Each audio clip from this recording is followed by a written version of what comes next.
Wait, Tarzan! With those famous last words from Jane, Tarzan rips off her evening gown and throws her in the lagoon. What follows is a delicate dance beneath the water as Tarzan's chiseled body swirls gracefully around Jane's nude figure.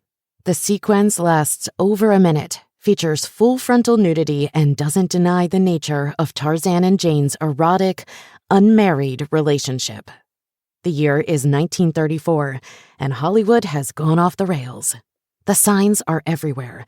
Every boundary that the film industry could push was being shoved, gleefully so, leading to vociferous public outcry and threats of harsh censorship from the federal government.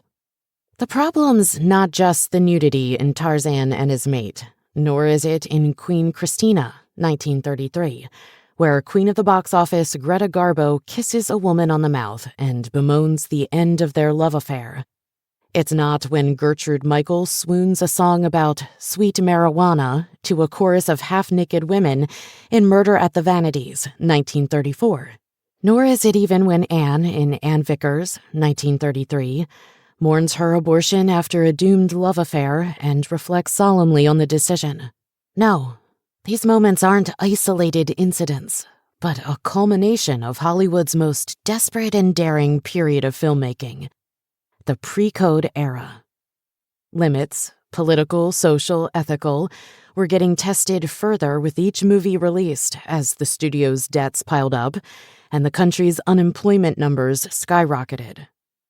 Desperation is the mother of creativity, and the films of this time are bolder, more exciting, and more dynamic than what would come before or after. Some aspects of pre-code cinema are easy to define. First, the dates. While some scholars place the era's origins around 1927, when sound debuted, or 1929, when sound had been largely accepted by the industry, our book starts with the adoption of the Motion Picture Production Code on March 31, 1930, and lasts through the full enforcement of the code in early July 1934. This is awkward, but we have to get it over with. Pre-code is actually a misnomer, as it is after the code is adopted, but before it is strictly enforced. Don't worry, there are no quizzes at the end of this book.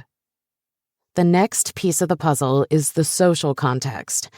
As you might recall from your history classes, during the early 1930s, the world was on fire. The Great Depression turned everything upside down at the end of 1929, and its effects reverberated through the decade. Unemployment topped 25% in 1932. Frustrated and unpaid veterans marched on Washington and were brutally dispersed by the military. Charles Lindbergh's baby son was kidnapped and found murdered. And all the while, the bloody rise of fascism in Germany and Italy was noted by some Americans with reverent awe and glee. Both the country and Hollywood woke up every day with a sword over their heads, and for the latter, empty theaters to fill. Exhibitors needed product. Audiences needed escapism. How would they provide?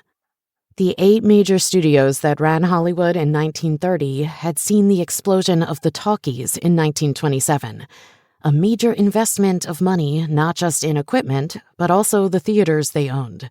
And now their bottom lines were threatened. All the studios struggled with finances, with only Metro-Goldwyn-Mayer, MGM, remaining in the black through the decade. To keep listening to this audiobook for free, click the link in the description. It will take you to a free Audible trial where you can listen to this and many other books for free for 30 days.